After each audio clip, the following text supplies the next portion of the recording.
तो साहब, ये तो सर बात होगी कि एग्जामिनेशंस के हवाले से जो ग्रीवियंस और रेड्रेसल काफी हद तक हो गया, लेकिन एक एंग्जाइटी बाकी रहती है डॉक्टर साहब। जी जी। वो ये कि कुछ बच्चे जो है क्या लॉ एंड ऑर्डर सिचुएशन की वजह से या मौसमी हालात की वजह से या डेट शीट में कंफ्यूजन की वजह से किसी और वजह से एग्जाम नहीं दे पाए, तो उनको क्या अकोमोडेट करना है? कोई प्लान ऐसा है या कोई प्लान ऐसा बन रहा है कि वो जो मिस पेपर हुआ है उनका वो उसमें अपेयर हो सके? देखिए, मैं आपके जरिए से ऐसे बच्चों को ये बताना चाहूंगा कि they need not to worry. उसमें ऑलरेडी जो है बोर्ड के साथ एक अंडरस्टैंडिंग हो गई है। ऑनरेबल एडवाइजर साहब जो खुर्शीद राय साहब है, उनकी डायरेक्शन भी आ गई है कि ऐसे बच्चों को जो जहां जेन्युइन रीजन की वजह से किसी का मिस हो गया है पेपर, जैसे आपने कहा कि हमारे पास भी रिपोर्ट्स है गुरेज में मौसमी हालात की वजह से, या बांडीपुरा में कंफ्यूजन हुआ था डेट शीट की वजह से, या लॉ एंड ऑर्डर की वजह से जैसे कुलगाम में, जैसे शुपिया में, बहुत सारी जगहों पे हुआ। तो board is actively considering to hold a special exam ऐसे बच्चों के लिए जहां कोई बोनाफाइड रीजन है, जेन्युइन रीजन है, जस्टिफिकेशन है। और मुझे लगता है ऐसे बच्चों को अपने केसेस इमीडिएटली प्रोसेस करवाने हैं थ्रू जो हमारे बोर्ड्स, रेस्पेक्टिव बोर्ड्स हैं डिस्ट्रिक्ट्स में, या हमारे चीफ एजुकेशन ऑफिसर्स के पास जाएं। मैंने इंस्ट्रक्शंस दी हुई है हर चीफ एजुकेशन ऑफिसर को कि जिस बच्चे का भी एग्जाम है और कोई जेन्युइन रीजन है वो सर्टिफाई करके वो बोर्ड में दे दें। और मुझे लगता है इंशाल्लाह उसमें हमदर्दाना गौर हो रहा है and that will be taken care. अब एक खास बात जिसके लिए हमने आपको, जो मकसद था आपको यहाँ बुलाने का, वो मकसद ये कि कल एक व्हाट्सएप मैसेज मुझे भी मिला, बहुत सारे लोगों को मिला, जिसमें डायरेक्टर स्कूल एजुकेशन की तरफ से कोई खास कोर्सेज चलाए जा रहे हैं जो कोचिंग के हवाले से हैं, जो जेडब्ल्यू के लिए हैं या नीट के लिए या नीट के लिए हैं। तो उस हवाले से जानना चाहिए ब्रॉडर कंटूर्स जो है आपके इस प्रोग्राम के क्या है? देखिए शबीर साहब, अगर आप देखेंगे कि 12th पास जब बच्चे करते हैं तो उसके बाद उनका बहुत ही एक इम्पोर्टेंट पड़ाव होता है कि कैरियर ऑप्शंस क्या कैरियर ऑप्शंस वो आगे सेटल क्या करेंगे। तो यहाँ पे जो है हमारे यहाँ जम्मू कश्मीर स्टेट में या इवन पूरे कंट्री में अगर आप देखेंगे तो बहुत सारे जो है प्राइवेट कोचिंग सेंटर्स का मेन डोमिनेंस है इस स्टेज पे, और हमारी स्टेट में खासतौर से और कश्मीर में भी वैसा ही है। तो 2015 में जो है गवर्नमेंट ने एक फैसला लिया कि स्कूल एजुकेशन डिपार्टमेंट भी जो है एक प्लेटफॉर्म जो है वो तैयार करेगा ऐसे बच्चों के लिए हु आर मेरिटोरियस और जो किसी वजह से बिकॉज ऑफ फाइनेंशियल कॉन्स्ट्रेंट्स या किसी और वजह से जो है अपनी जो है प्राइवेट सेंटर में कोचिंग जो है ले नहीं पाते हैं, तो जो मेरिटोरियस है उनके लिए जो है एक प्लेटफॉर्म के तौर पर स्कूल एजुकेशन डिपार्टमेंट जो है वो उनने ये शुरुआत करी। तो शुरू में काफी डिफिकल्टी आई, फिर 2016-17 में दोबारा ये प्रोग्राम चला, 17-18 में जो है वो बाकायदा जो है एक अच्छा खासा इसका असर रहा। मैं आपको यहां बताना चाहूंगा कि इस स्कीम के तहत जो है एक तो हर डिस्ट्रिक्ट में हमने एक जो है मेडिकल इंजीनियरिंग के लिए एक सेंटर कायम किया है जहां 50 बच्चों को फ्री ऑफ कॉस्ट जो है कोचिंग मिलती है, एक्सेप्ट पहले जो है वो हीटिंग चार्जेस जो है 500 रुपए उनसे लिए जाते थे जो सुपर 50 के हवाले से। इसी तरीके से जो है एक डिविजनल लेवल सेंटर 100 बच्चों का हमारा यहाँ होता है श्रीनगर में। हैदरपुरा में एक डेजिग्नेटेड सेंटर है बिकॉज वहां सेंट्रल हीटिंग सिस्टम है, ऑल सेंट्रल हीटेड सिस्टम। तो ये कुल मिलाकर के हमारे पास जो है सारे डिस्ट्रिक्टों का एक सेंटर, और यहाँ का जो है अराउंड कोई 1200-1300 बच्चों को हम शॉर्ट लिस्ट करते हैं। ऑनलाइन एप्लीकेशन मांगी जाती है, इसका स्क्रीनिंग टेस्ट बाज़ाब्ता होता है। जो मेरिट होल्डर्स होते हैं प्योरली ऑन मेरिट्स जो है उनको एडमिशन मिलता है इसके लिए, मेडिकल इंजीनियरिंग के लिए, और बाकी जो इससे मुंसलिक के एग्जाम्स हैं। इसके अलावा इस एग्जाम में जो है हम फ्री ऑफ कॉस्ट कोचिंग, हमारी अपनी फैकल्टी जो टीचर्स हमारे हैं उनके जरिए से जो अच्छे बेस्ट टीचर्स हैं अवेलेबल हैं उनको उनके ये सर्विसेज को यूटिलाइज करके हम जो है फ्री ऑफ कॉस्ट कोचिंग देते हैं। नॉट ओनली दैट, बल्कि लास्ट ईयर हमने एक एक्सपेरिमेंट किया कि बहुत सारे बच्चों की यही डिमांड आई कि आप सिर्फ मेडिकल इंजीनियरिंग में बच्चों को जो है प्लेटफॉर्म देते हैं, बल्कि बाकी जो कैरियर ऑप्शंस भी हैं जैसे कॉम्पिटिटिव एग्जाम्स हमारे एडमिनिस्ट्रेटिव जैसे IAS है, KES है, या इवन प्रोफेशनल को बाकी जो एंट्रेंस टेस्ट करते हैं ऑन द बेसिस ऑफ जिन एंट्रेंस जो एग्जाम्स होकर के प्रोफेशनल कोर्सेज सिलेक्ट करते हैं, तो उसके लिए भी कुछ जो है वो ऑप्शन दिया जाए। तो हमने लास्ट ईयर एक ऑप्शन निकाला था सिविल सर्विसेज कोचिंग के लिए। तो हमारे 3 सेंटर थे, एक श्रीनगर में, एक नॉर्थ कश्मीर, एक साउथ कश्मीर में था। तो उसमें काफी अच्छा रेस्पॉन्स हमें आया and I am very glad to share with you कि जो हमारे उसमें कुछ 8-10 बच्चे ऐसे थे जिन्हें कंट्री के टॉप मोस्ट कॉलेजेस में जो है क्वालिफाई किया बिकॉज ऑफ दैट जो हमने उनको गाइडेंस करी थी। और नीट एंड इंजीनियरिंग हमारा मुझे लगता है काफी अच्छा रहा। 237 सिलेक्शंस हमारी हुई, और टॉपर जो नीट का था वो हमारे गवर्नमेंट स्कूल्स का बच्चा था जिसने जम्मू कश्मीर का जो टॉपर था नीट का। तो अब की बार हमने इसमें इम्प्रूवमेंट ये करी है, एक तो हमने फैकल्टी को ट्रेनिंग देने का एक अच्छा खासा मंसूबा ऑलरेडी मुरतब किया हुआ है। जो क्लासरूम में जो हमारे और भी फैसिलिटीज बच्चों को चाहिए है वो हमने ऑलरेडी उसकी प्लानिंग की हुई है। इसमें इनफैक्ट पहले कुछ फाइनेंशियल कॉन्स्टेंट्स होती थी क्योंकि बजटरी सपोर्ट उतना इसका स्ट्रांग नहीं था, लेकिन I am very glad to share with you कि अब की बार इसका प्रॉपर बजटरी सपोर्ट जो है वो समग्रा के थ्रू आया है। We are grateful to the government, state government and government of India कि उन्होंने प्रॉपर फंडिंग इसके लिए अब की है। और इवन बच्चों को अब हीटिंग अरेंजमेंट भी जो है उसके लिए भी पैसा नहीं देना पड़ेगा। वी विल एंश्योर कि they are comfortable and best faculty, वो भी नहीं देने पड़ेंगे। और सिलेक्शन ऑफ मटेरियल के हवाले से बच्चों को लास्ट टाइम कुछ शिकायत थी, उसमें थोड़ा डिले हो गया था, लेकिन अब की बार पहले ही प्लानिंग हो गई है। I am quite confident with in December month they will get जो है बाज़ाब्ता उनको प्रॉपर मटेरियल मिलेगा फ्री ऑफ कॉस्ट। तो ये सिलेक्शन प्रोसेस जो है एक कैसे कंडक्ट करेंगे आप, ये जो कोचिंग सेंटर्स के लिए जो आप कोचिंग करने जा रहे हैं जी, इसके लिए बच्चों का इंतखाब कैसे करेंगे, देखिए अपॉर्चुनिटी को मिलेगी? देखिए सबसे पहले हमने ऑनलाइन एप्लीकेशंस मांगी है, कल ही एडवर्टाइजमेंट होगी, आज सारे पेपरों में आ गई है। और आपकी वसादत में बच्चों को अपील करता हूं, उनके पेरेंट्स को भी, कि they should take full advantage of this opportunity. Online applications भरनी है, ऑनलाइन एप्लीकेशंस की बेसिस पे हम लोग टेस्ट कंडक्ट कराएंगे in the first week of 2 दिसंबर को हम कर रहे हैं टेस्ट। तो उस टेस्ट के बेसिस पे फिर हम जो है टॉपर्स ले लेंगे, जो हमारी कैपेसिटी है, जैसे मैंने कहा 1100 बच्चे लेने हैं, तो शॉर्ट लिस्टिंग करके हम उनका सिलेक्शन बाज़ाब्ता करेंगे। It will be transparent manner में सिलेक्शन होगी। बाज़ाब्ता एक जो है हमारे ऑनलाइन सिस्टम में और वेबसाइट पे सिलेक्शन लिस्ट अवेलेबल होगी, और उसके बाद जो बच्चे क्वालिफाई करेंगे on the base of higher merit तो उनको जो है फ्री ऑफ कॉस्ट कोचिंग मिलेगी। एक तो ये मामला हो गया, दूसरा ये कि तशहीर के हवाले से जो आप कह रहे हैं अभी के बच्चों को ज्यादा से ज्यादा इन्फॉर्म करने की और उनको इन एडवांटेजेस को समझाने के हवाले से किस तरह का कैंपेन आप चला रहे हैं? सबसे पहले तो मैं कहूंगा कि कल ही से अगर आप देखेंगे मेरे पास भी रिपोर्ट्स हैं कि जब हमने कल ये डिसाइड किया कि हम ये लॉन्च करने जा रहे हैं, सबसे पहले हमने we have used Facebook fully. It is full of now this social media का इस्तेमाल हमने किया है।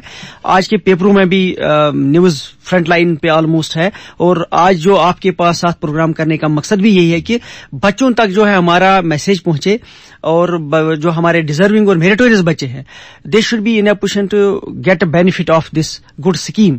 और मैं कहूंगा कि मतलब द बेस्ट फैसिलिटी, मैं ये नहीं कहूंगा कि प्राइवेट कोचिंग सेंटरों के खिलाफ हम कोई बात कर रहे हैं, लेकिन अगर पेरेंट्स और बच्चों को मैं दावत देता हूं कि वो हमारे यहाँ इंफ्रास्ट्रक्चर और हमारे यहाँ फैकल्टी और हमारे इंफ्रास्ट्रक्चर को देखें, एक्सपर्टाइज को देखें, और फिर कंपेयर करें कि फ्री ऑफ कॉस्ट कोचिंग जो हम दे रहे हैं, इतना बढ़िया इंफ्रास्ट्रक्चर, आई थिंक फिर किसी बच्चे को जो है प्राइवेट कोचिंग सेंटरों का रुख करने की इतनी जरूरत नहीं पड़ेगी। जहां तक ह्यूमन रिसोर्स की बात है, एक खास बात जो कल से कई हमारे फ्रेंड्स जो हैं, जो इनका ताल्लुक एजुकेशन के साथ है, जी। जो बड़े concern about the matters of education, उनका यह था कि टीचर्स की कैपेसिटी बिल्डिंग के हवाले से भी महकमे को कोई इस तरह के इक़दाम करने चाहिए कि अब्रेस्ट हों वो लेटेस्ट जो ट्रेंड्स हैं एग्जामिनेशंस में, जो कोचिंग सेंटर्स में जिस तरह खास तरह का एक पैटर्न पढ़ाया जाता है, उस हवाले से भी कोई एक्सरसाइज हो, तो वो आपकी जरिए गौर है? देखिए, ये शबीर साहब, मैं आपको बताऊंगा कि हमने we started this exercise in the month of अगस्त।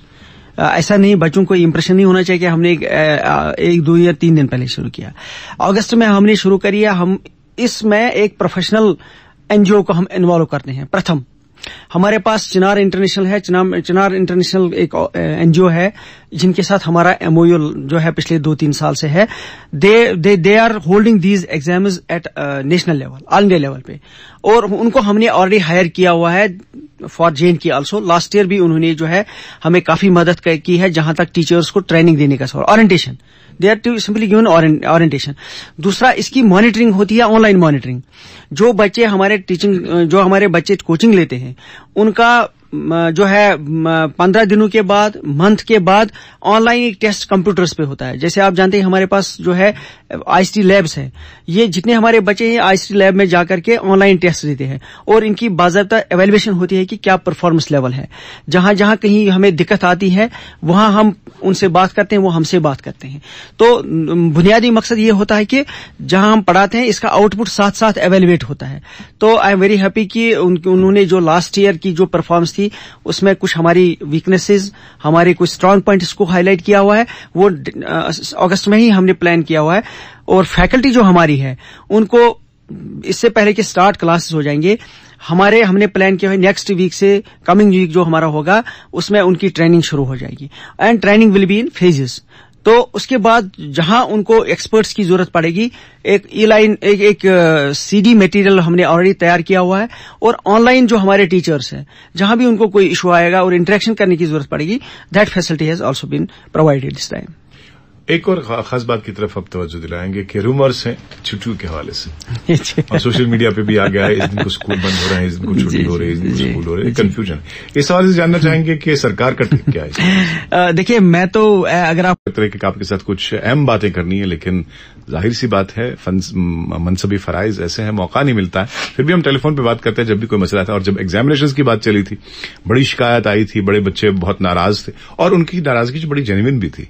और जब इनकी नोटिस में हमने लाया तो इनने कह दिया कि कुछ इक़दामात हुए हैं। जनाब, मेरा मकसद जो है, आज के मेहमान का तारुफ आप कराता चलूं, जनाब डॉक्टर गुलाम नबी इत्तू साहब, डायरेक्टर स्कूल एजुकेशन कश्मीर। इत्तू साहब, आपका स्टूडियोज में बहुत बहुत इस्तकबाल है। ये जानना चाहेंगे एक ग्रीवियंस के हवाले से जो मैंने बात की कि बच्चे बहुत नाराज थे महकमे से कि उनको बर्फ के दौरान जो एग्जाम देना पड़ा, बड़ी हार्डशिप्स का सामना उनको करना पड़ा, और कहीं कहीं तो कैंडल लाइट में भी उन्होंने एग्जाम्स दे दिए। तो लिहाजा वो एक ग्रीवियंस जो है महकमे के साथ, वो उनका, और पेरेंट्स का भी ये ग्रीवियंस था कि एक एग्जामिनेशन के लिए जो कंडक्ट होना चाहिए, जिसके अरेंजमेंट्स होने चाहिए, वो नहीं थे। तो उसके बाद आपने क्या अरेंजमेंट्स किए इस ग्रीवियंस के रिड्रेसल के लिए? देखिए शबीर साहब, सबसे पहले तो मैं, जो हमारे सुनने वाले हैं, मैं उनको अपनी तरफ से प्यार भरा सलाम कहता हूं। जहां तक हमारे एग्जामिनेशंस जो है वो जब शुरू हुए थे, तो उसमें हमने पहले ये सोचा था कि हमारे एग्जाम्स जो है वो ड्यूरिंग प्रॉपर जो हमारा सीजन होता है, नॉर्मली जो हमने 20-22 अक्टूबर से शुरू किए थे, तो 15 नवंबर तक जो है वो खत्म होने थे, जो कि हो गए। लेकिन इस बीच में अगर पहले देखा जाए कि कोई इतनी ज्यादा सर्दी नहीं पड़ती थी 15 नवंबर तक, तो हमने वही प्रोज्यूम करके चले। लेकिन शुरुआत में ही जब हमारा 12th का इंग्लिश का पेपर था, बदकिस्मती से कुलगाम में हालात ऐसे बन गए जिसकी वजह से पूरी वैली में हालात जबरदस्त खराब हो गए, तो हमें एक पेपर पोस्टपोन करना पड़ा। और वो पेपर फिर हमने 28 अक्टूबर को रखा, वो फ्राइडे था। मॉर्निंग सिटिंग में जो है 11th क्लास का पहले ही शेड्यूल पेपर था, फिर नमाज की वजह से हमें 2:30 बजे वो शुरू करना पड़ा। लेकिन चूंकि वेदर एडवाइजरी भी कोई ऐसी नहीं थी कि मौसम खराब हो जाएगा, लेकिन अब ऊपर वाले के हाथ में, और जो मौसमी हालात है वो इंसान के हाथ में तो है नहीं। तो अचानक जो है 4 बजे मौसम एब्रप्टली इतना खराब हो गया कि ऑलमोस्ट 4:30 होते होते अंधेरा सा छा गया था। इवन श्रीनगर सिटी में, गाँव में तो मुझे लगता है और भी ज्यादा प्रॉब्लम थी। तो we are not, to be honest, we are not mentally prepared कि ऐसी कोई सिचुएशन है, तो हम कोई इतना हमारे पास अरेंजमेंट नहीं था। लेकिन बच्चों को काफी डिफिकल्टी उस दिन हुई। Somehow I will appreciate them, और जो लोकल कम्युनिटी है और जो हमारे टीचर्स हैं, उन्होंने लोकली अरेंजमेंट किया। जैसे आपने सही कहा कि शुपिया से हमारे पास एक कैंडल लाइट का, उसी वक्त मैं खुद उस सेंटर में सब्सिक्वेंटली गया और मैंने वहां शाबाशी दी बच्चों को भी, पेरेंट्स को भी और टीचरों को भी, कि उन्होंने लोकली उस वक्त इमरजेंसी में वो अरेंजमेंट किया। और इतना ही नहीं, बल्कि श्रीनगर में बाकी जगहों पर भी हमें बाद में पता लगा कि इवन लोकल लोगों ने भी बच्चों की हेल्प करी है टू सी कि बच्चे कंफर्टेबल और ये हो। लेकिन हमने 2 चीजें इमीडिएटली करी। एक तो विदिन 24 आवर्स हमने एंश्योर कराया कि सारी जगहों पे जो है वो सारे एग्जामिनेशन सेंटर्स में हीटिंग एंड लाइटिंग अरेंजमेंट का जो है वो हमने करवा दिया। तब भी कहीं कहीं दिक्कत रह गई, क्योंकि हमारे जो है ऑलमोस्ट 5th से लेकर के 12th तक साइमल्टेनियसली जो है 8 क्लासेस के एग्जाम्स चल रहे थे। तो 8 क्लासेस के लिए इतना मैनेज करना इतनी कोई आसान बात नहीं है। मैं मानता हूं कहीं कहीं कुछ दिक्कतें आई, लेकिन बाय द टाइम 2-3 उसके बाद जो दिन हुए थे, सब्सिक्वेंट पेपर्स में इतनी नहीं दिक्कत हुई। लेकिन जहां जहां मुझे शिकायत मिली, जैसे बड़गाम का एग्जांपल मैं बताऊं, बड़गाम में मैंने देखा लाइटिंग का कुछ कोई खास अरेंजमेंट नहीं था। वाइस प्रिंसिपल जो वहां का है, इंचार्ज इंस्पेक्टर, मैंने उसको सस्पेंड किया। शुपिया में हमने 5 लोगों को सस्पेंड कर दिया। कुलगाम में मैंने सेंटर शिफ्ट किया और 2-3 लोगों को सस्पेंड किया। It was only to give them a signal कि that we can not tolerate any compromise so far as बच्चों की के कैरियर का सवाल है, बच्चों की कंफर्टेबिलिटी का सवाल है। और इमीडिएटली हमने जस्ट तीसरे ही दिन ही जो है एक दूसरी एडवाइजरी जब आ गई, वेदर खराब होने वाला है आगे, तो हमने एक हेल्पलाइन अपने डायरेक्टरेट में कायम की। And I am very glad to share with you कि इतना ट्रमेंडस रिस्पांस आया 24 घंटे में। हमारे पास जो है 1500 जो है वो टेक्स्ट मैसेजेस आ गई और 800 कॉल्स आ गई। और मुझे लगता है कि कोई भी यहाँ जो सुनने वाले होंगे, कोई भी ये नहीं कहेगा कि उन 1500 में से और 800 में से हमने किसी को रेस्पॉन्ड नहीं किया। 2 बंदों को मैंने 24 घंटे लगा दिया और every grievance was redressed and every grievance was possible, जितना हुआ हमसे हमने address. This is the effective mechanism. और आपसे और भी बात होती रहेगी। एक छोटा सा म्यूजिकल ब्रेक लेते हैं, उसके बाद